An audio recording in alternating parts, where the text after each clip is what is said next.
Hi everyone. आज के video में देखेंगे साइकोलॉजी का मोस्ट इंपॉर्टेंट टॉपिक्स एल्बर्ट मूरे और सोशल कॉग्निटिव थ्योरी, जिसका वीक 5 थ्योरी। जो ऐसे टॉपिक्स हैं, अगर आप इन 4 टॉपिक्स को अच्छे से कंप्लीट कर लेते हो, आपके पेपर में 7 से 8 क्वेश्चन डिट्टो आपको पेपर में देखने को मिल सकता है। तो चलिए शुरू करते हैं आज का पहला क्वेश्चन। लेकिन उससे पहले अगर आप UPSC TRE 4 state second phase या झारखंड माध्यमिक आचार्य की तैयारी कर रहे हो, तो तीनों एग्जाम का नोटिफिकेशन आपको बहुत जल्द जारी होने वाला है। तो उसके लिए जो आपका सिलेबस है 15 यूनिट का, उसे डिटेल कवर करते हुए आपको 3000 से ज़्यादा टॉपिक वाइज क्वेश्चन आंसर दिया जा रहा है।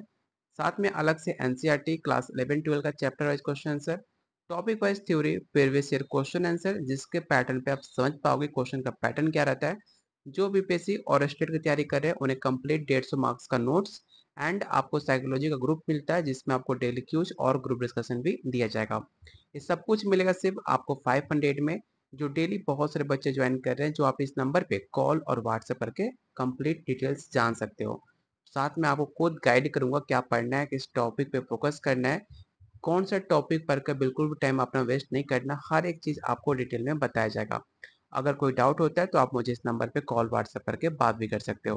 कुछ इंपॉर्टेंट पॉइंट्स है जो आपको पता होना चाहिए, जो आपको नोट्स में मिलेगा। जैसे कि संस्थापक जो है आपके एल्बर्ट का, वो एल्बर्ट है जो गुण के सिद्धांत के जनक माने जाते हैं। गुण की परिभाषा क्या होती है? तो जो आपके विचार, भावनाओं और व्यवहार को स्थिर पैटर्न होते हैं। गुण के कितने प्रकार होते हैं? तो याद रखिएगा, जो आपके ट्रेट्स होते हैं वो आपके 3 तरह के होते हैं। एक होता है कार्डिनल, जिसे प्रमुख गुण बोलते हैं। दूसरा होता है सेंट्रल, जिसे केंद्रीय गुण बोलते हैं। और तीसरा होता है सेकेंडरी, जिसे हम गौण गुण बोलते हैं। तो मैंने हर जो टॉपिक आज हम कवर करने वाले हैं उसे हर काफी डिटेल में मैंने कवर किया हुआ है। जैसे कि मरे की मनोरंजन आवश्यकताएं क्या कौन कौन सी हैं, तो यहाँ पढ़ सकते हो कि इसके संस्थापक कौन है। तो हेनरी हैं, जो कि पर्सनालिटी के प्रेरक पहलुओं पर केंद्रित हैं।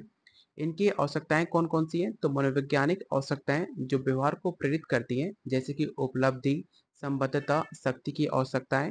आवश्यकताओं की संख्या कितनी होती है? तो टोटल 20 आवश्यकताएं लगभग होती हैं।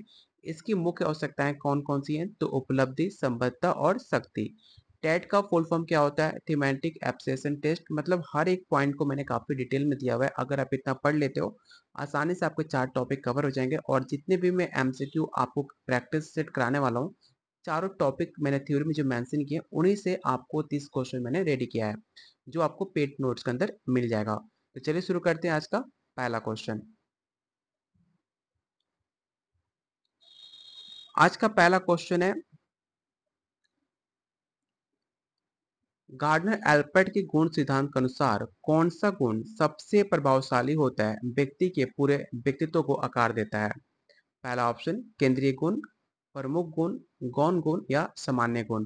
और कल का वीडियो जो मैंने अपलोड किया था सिगमंड फ्रॉइड और कैटल को लेकर, उस वीडियो में साउंड नहीं है। तो may be it's technical issue था जिसमें साउंड आपको नहीं मिला हुआ। तो उस टॉपिक का मैंने जो पीडीएफ है वो अपने टेलीग्राम ग्रुप में मैंने पोस्ट कर दिया है, जो आपका लिंक डिस्क्रिप्शन बॉक्स और कमेंट बॉक्स में मिल जाएगा। तो जाकर उस ग्रुप को ज्वाइन करके आप पीडीएफ डाउनलोड कर सकते हो, जो काफ़ी डिटेल में हर एक पॉइंट उसमें मेंशन है। तो जाकर उस पीडीएफ को देख लेना, क्योंकि कल के वीडियो में आवाज़ नहीं था, तो उसमें आपको प्रॉब्लम हुई होगी, जो टेक्निकल इशू था। तो क्वेश्चन 1 का मुझे बताइए राइट आंसर क्या होगा।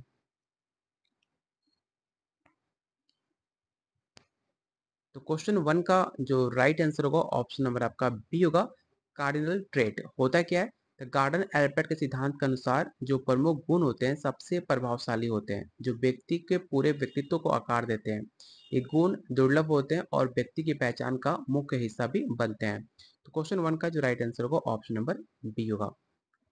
क्वेश्चन नंबर सेकंड आपको बताना है कि अल्पोर्ट ने अपने गुण सिद्धांत में कितने प्रकार के गुणों का क्लासिफाई किया हुआ है, कैटेगराइज किया हुआ है? 2, 3, 4 या 5? तो मैंने आपको स्टार्टिंग में ही बताए थे 3 तरह के होते हैं। कौन कौन से? तो पहला प्रमुख, दूसरा केंद्रीय और तीसरा गौण गुण। इंग्लिश में क्या बोलते हैं आप मुझे बताओ, क्योंकि ऑलरेडी मैंने आपको मेंशन किया हुआ था। तो क्वेश्चन 2 का जो राइट आंसर होगा, ऑप्शन नंबर बी होगा। क्वेश्चन नंबर थर्ड, अल्बर्ट के सिद्धांत में कौन सा गुण केवल विशिष्ट परिस्थितियों में व्यक्त होता है? पहला ऑप्शन प्रमुख, केंद्रीय, गौण या सतही गुण।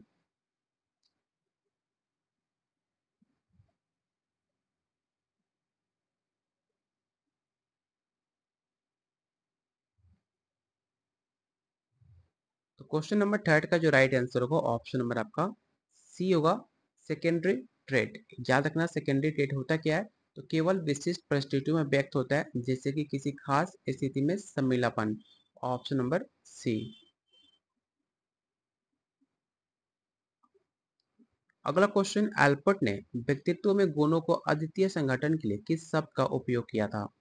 पहला ऑप्शन पर्सनालिटी, दूसरा ऑप्शन परफोमियम, ऑप्शन थर्ड सेल्फ कंसेप्ट या ऑप्शन डी ईगो।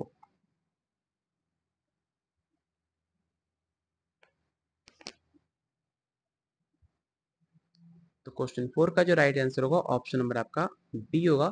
याद रखना एल्बर्ट ने पर्सनालिटी के गुण को अद्वितीय संगठन को प्रोपियम कहा था, जो कि आत्मा की भावना को दर्शाता है। Option number B. अगला क्वेश्चन, हेनरी मरे के सिद्धांत में व्यवहार के प्रमुख चालक के रूप में निम्नलिखित में किस पर सबसे ज्यादा जोर दिया गया है? इन ऑप्शन को ध्यान से पढ़िए और बताइए क्वेश्चन फाइव का राइट आंसर क्या होगा।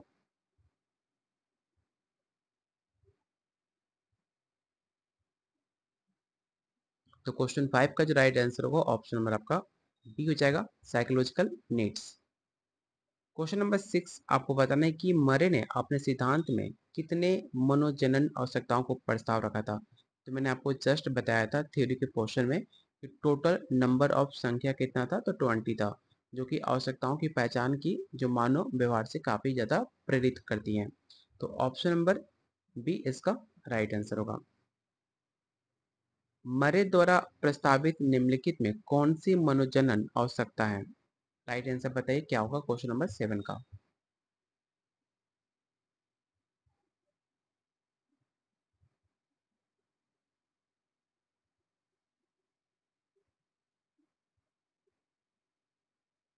तो क्वेश्चन नंबर सेवन का जो राइट आंसर होगा ऑप्शन नंबर आपका ए होगा, उपलब्धि की आवश्यकता, क्योंकि मरे की प्रमुख मनोरंजन आवश्यकताओं में से एक है, जहां पर चुनौतीपूर्ण लक्ष्य को प्राप्त करने की इच्छा को दर्शाती है। अगला क्वेश्चन आपको बताना है कि मरे की थीमेटिक एप्रेशन टेस्ट मुख्य रूप से निम्नलिखित में क्या मापता है?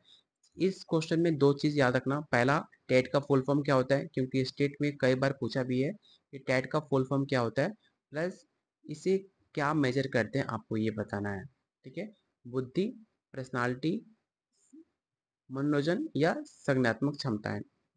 और आपसे रिक्वेस्ट है जिन्होंने वीडियो को लाइक नहीं किया अभी तक, प्लीज आप सब वीडियो को लाइक कर देना, क्योंकि ऐसे कंटेंट बनाने में हमें काफी ज्यादा एफर्ट, काफी टाइम लगता है। जिस वीडियो को आप सिर्फ 20 से 30 मिनट में देखोगे, उसको बनाने में 2 से 3 दिन का समय लगता है। तो प्लीज इस एफर्ट को लाइक करना, जिससे आपके लिए और बेहतरीन कंटेंट हम ला पाए।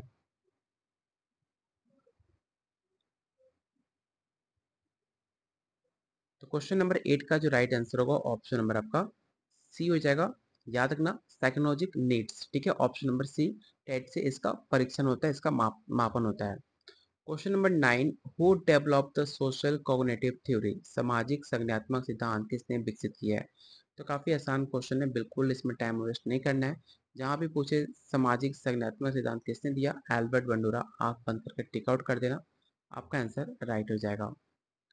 क्वेश्चन नंबर 10, आपको बताना है कि सामाजिक संज्ञानात्मक सिद्धांत में वो प्रमुख अवधारणा कौन सी है जो अवलोकन के माध्यम से सीखने पर जोर देती है? ऑप्शन को एक बार इंग्लिश में पढ़ लेना, आसानी से बता पाओगे राइट आंसर। तो जिससे हम दूसरों को व्यवहार को देखकर सीखते हैं, उसका नकल करते हैं, उसको कहते हैं अवलोकनात्मक अधिगम। ऑप्शन नंबर सी।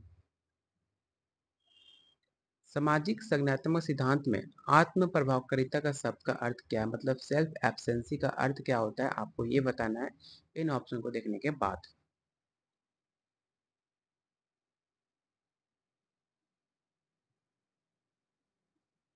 तो सेल्फ एब्सेंसी बंदूरा की अवधारणा है, जो कि व्यक्ति अपनी क्षमताओं में विश्वास को दर्शाता है। ऑप्शन नंबर ए इसका राइट आंसर होगा। क्वेश्चन नंबर 12, बंडूरा की पारस्परिक नियतत्व को अवधारणा में निम्नलिखित में कौन सा घटक शामिल नहीं है? पहला ऑप्शन व्यवहार, पर्यावरण, पर्सनालिटी ट्रेट्स या कॉग्निटिव फैक्टर। तो क्वेश्चन काफी आसान है, अगर आप ऑप्शन को ध्यान से देख रहे हो, अगर आप कुछ दोनों को ध्यान से ऑप्शन देखोगे तो एक ऑप्शन ऐसा है जो आपके बंडूरा से बिल्कुल भी शामिल नहीं है, वो आपका पर्सनालिटी ट्रेट्स, क्योंकि पर्सनालिटी जो ट्रेट्स है वो आपके एल्बर्ट का है, ठीक है। तो इसमें आपको राइट आंसर क्या होगा? ऑप्शन नंबर सी होगा, क्योंकि आपसे क्वेश्चन में नहीं पूछा है। अगला क्वेश्चन काफी इंपॉर्टेंट है। बिग फाइव थ्योरी किस नाम से जाना जाता है? इस क्वेश्चन को रट्टा मार सकते हो, कोई मतलब बहुत काफी इंपॉर्टेंट है। इस क्वेश्चन को याद रखना कि बिग फाइव थ्योरी को ओशियन के नाम से भी जानते हैं, ठीक है। याद रखना, काफी इंपॉर्टेंट है। ओशियन। बिग फाइव सिद्धांत को पांच कारक मॉडल और ओशियन के नाम से जानते हैं, जिसमें पांच प्रमुख पर्सनालिटी ट्रेड्स शामिल होते हैं। तो इसका राइट आंसर क्या होगा? तो ऑप्शन नंबर आपका ए होगा, फाइव मॉडल फैक्टर थ्योरी। अगला क्वेश्चन आपको बताना है कि निम्नलिखित में कौन सा बिग फाइव पर्सनालिटी ट्रेड्स में एक नहीं है? पहला ऑप्शन अनुभव के प्रति खुलापन, कर्तव्यनिष्ठा, आक्रामकता या तंत्रिकता। जो बिग फाइव यहाँ पर टॉपिक है, मैंने ऑलरेडी थ्योरी का पोर्शन जो स्टार्टिंग में था उसमें काफी डिटेल में दिया हुआ है, आप उसे पढ़कर हर एक कंफ्यूजन दूर कर सकते हो। तो क्वेश्चन नंबर 14 का पूछा था कौन सा नहीं है, ठीक है। तो उसमें राइट आंसर होगा option number C, aggressive. Aggressive आपका बिग फाइव थ्योरी का पार्ट नहीं है, option number C. Big five सिद्धांत में कौन सा गुण संगठित और जिम्मेदार होने से बाधित है? इन ऑप्शन को पढ़िए, बताइए क्वेश्चन 15 का राइट आंसर क्या होगा।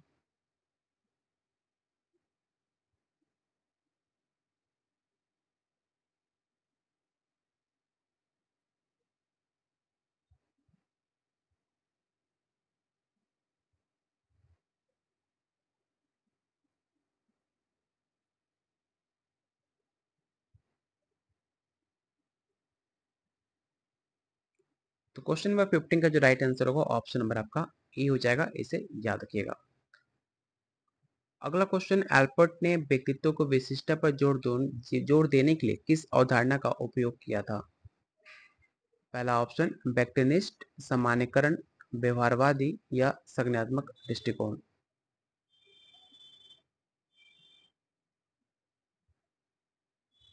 तो क्वेश्चन नंबर 16 का जो राइट आंसर होगा ऑप्शन नंबर आपका ए हो जाएगा, आइडियोग्राफिक अप्रोच। होता क्या है?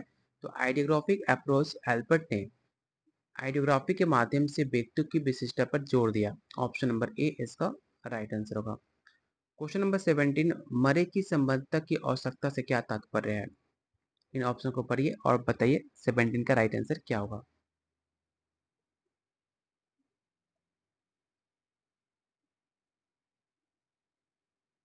तो क्वेश्चन 17 का राइट आंसर होगा ऑप्शन नंबर ए। अगला क्वेश्चन आपको बताना है कि सामाजिक संज्ञानात्मक सिद्धांत में कौन सा कारक व्यवहार और पर्यावरण दोनों को अफेक्ट करता है?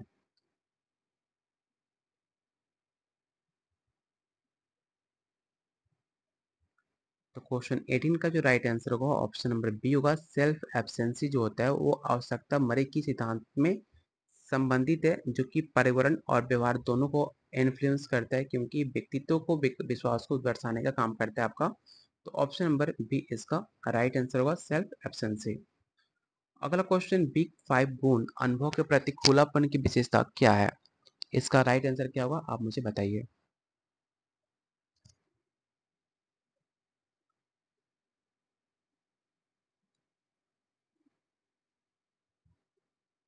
तो क्वेश्चन नंबर 19 का जो राइट आंसर होगा ऑप्शन नंबर आपका बी होगा, जिज्ञासा और कल्पनाशीलता, क्योंकि इससे नए विचारों को अपनाने से संबंधित होते हैं, कुछ क्रिएट करने की होती है। तो ऑप्शन नंबर बी इसका राइट आंसर होगा।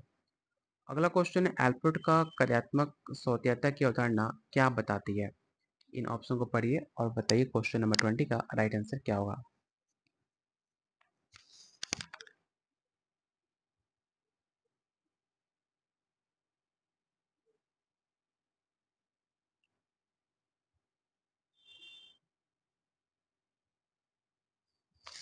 तो क्वेश्चन 20 का राइट आंसर होगा ऑप्शन नंबर आपका ए हो जाएगा, व्यवहार अपने मूल प्रेरणाओं से स्वतंत्र हो जाते हैं। अगला क्वेश्चन आपको बताना है कि मरे के सिद्धांत की प्रमुख विशेषता निम्नलिखित में कौन सी है?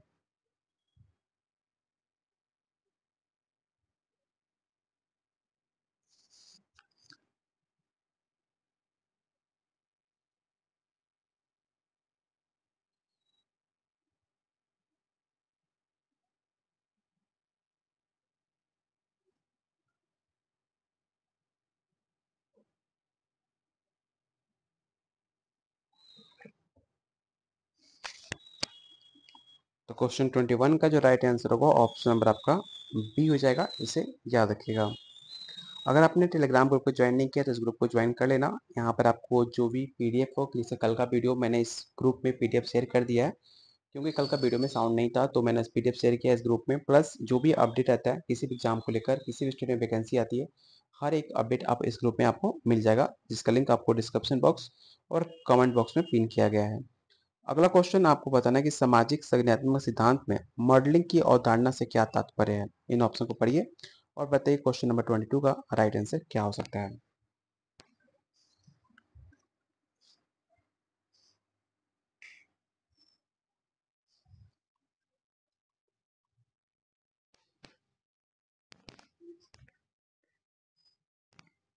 तो क्वेश्चन 22 का राइट आंसर होगा ऑप्शन नंबर ए, अवलोकन किए गए व्यवहारों की नकल करना, क्योंकि मॉडलिंग से दूसरों के व्यवहार को देखकर उनकी नकल करना शामिल है, जो कि सामाजिक संज्ञानात्मक सिद्धांत का एक हिस्सा भी माना जाता है मॉडलिंग। तो ऑप्शन नंबर ए इसका राइट आंसर होगा। अगला क्वेश्चन है, बिग फाइव का कौन सा गुण भावनात्मक स्थिरता से संबंधित है। सेम क्वेश्चन आपके प्रीवियस क्वेश्चन में पूछा भी जा चुका है।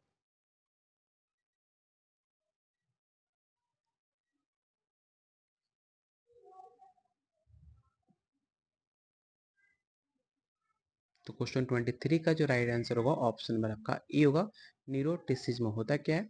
न्यूरोटिसिज्म एक तरह का भावनात्मक स्थिरता को दर्शाने का काम करता है, जबकि उच्च स्तर चिंता और अस्थिरता से संबंधित होते हैं। ऑप्शन नंबर ए इसका राइट आंसर होगा। अगला क्वेश्चन, अल्पोर्ट का सामान्यीकरण दृष्टिकोण किस पर केंद्रित है? बताइए राइट आंसर क्या होगा।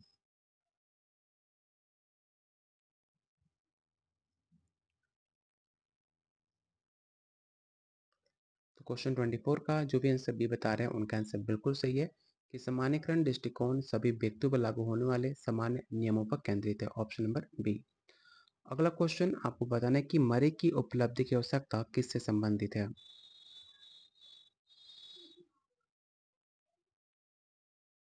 तो क्वेश्चन 25 का जो राइट आंसर होगा ऑप्शन नंबर आपका बी हो जाएगा। उपलब्धि की आवश्यकता मरे के सिद्धांत चुनौतीपूर्ण लक्ष्य को प्राप्त करने की इच्छा को दर्शाती है। इसे याद रखिएगा, ऑप्शन नंबर बी इसका राइट आंसर होगा। अगला क्वेश्चन है, सामाजिक संज्ञानात्मक सिद्धांत में कौन सी प्रक्रिया मॉडल के व्यवहार पर ध्यान देने से संबंधित है। पहला ऑप्शन धारण, ध्यान, पुनरुत्पादन या प्रेरणा। और क्वेश्चन 26 का आंसर आप मुझे कमेंट बॉक्स में बताइएगा कि इसका राइट आंसर क्या होगा। और 25 क्वेश्चन आउट ऑफ 25 आपने कितने क्वेश्चन सही किए ये भी मुझे बताइएगा, जिससे आपको पता चल पाए, मुझे पता चल पाए आपकी तैयारी कितनी है और आपको कितनी और मेहनत करनी है।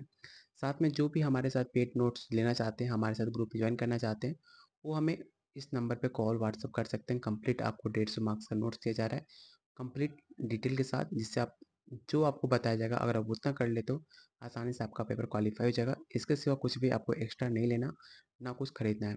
इतना कर लेते हो एनएफ आपके एग्जाम के लिए। साथ में जो भी बिहार स्टेट हो, चाहे झारखंड हो, चाहे आपका बीपीएससी हो, सबके लिए सिलेबस अकॉर्डिंग आपको 500 में अलग अलग नोट्स मिलेंगे, जिसमें आपको कंप्लीट डिटेल्स बताया जाए कैसे पढ़ना है क्या नहीं करना है। तो लेने के लिए आप मुझे इस नंबर पर कॉल व्हाट्सअप कर सकते हो। सिर्फ 500 में इतने पैसे में इतना पैसे खर्च करते हो, खाने पीने में उतने पैसे में अपना भविष्य भी बना सकते हो।